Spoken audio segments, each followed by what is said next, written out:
Yep, toutes les informations voyagent partout et certains arrivent à se brancher, oui.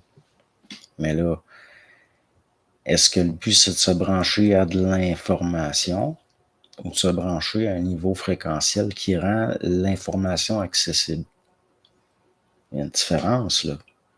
Vous pouvez vous brancher à l'information au niveau de l'âme, pas de problème. Mais au niveau de, de se brancher à un niveau qui permet d'avoir accès à de l'information, que ça va de... Là, c'est un autre phénomène.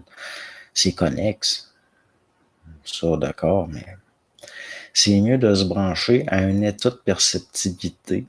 Puis là, ça, c'est si c'est pas nuisible. Parce que qu'est-ce qui arrive si on enlève tous les filtres de la perception?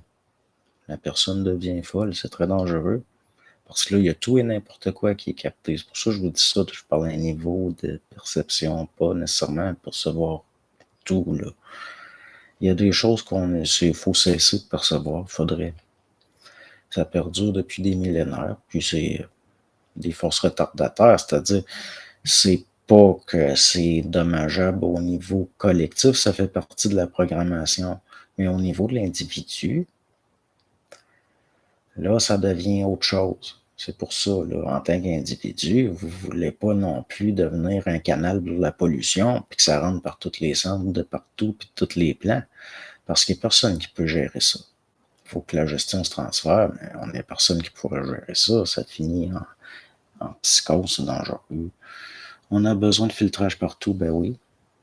Ben oui, s'il n'y avait pas ça, on serait pris au dépourvu. Ça irait très mal. Dans le sens, quelqu'un qui est trop sensible puis qui perçoit tout, il ne peut pas fonctionner. En tout cas, il ne peut pas fonctionner normalement. Ça peut être dangereux. Pourquoi? Parce que ça tire de la force vitale. Après, il peut y avoir toutes sortes d'autres phénomènes qui sont extrêmement dangereux. Mais quelqu'un qui perçoit tout le temps, il devient fou. Il n'a pas le choix.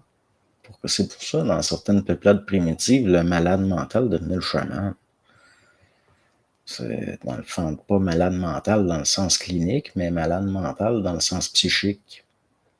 Ça peut être, ouais, c'est pas souhaitable, là. Souvent, là, ceux qui vont accomplir des rôles comme ça, ils l'ont pas choisi. À un moment donné, quand ils arrivent à la puberté, ils sont bizarres, ils se font des scarifications, ils se sauvent la nuit dans le bois, puis c'est des signes de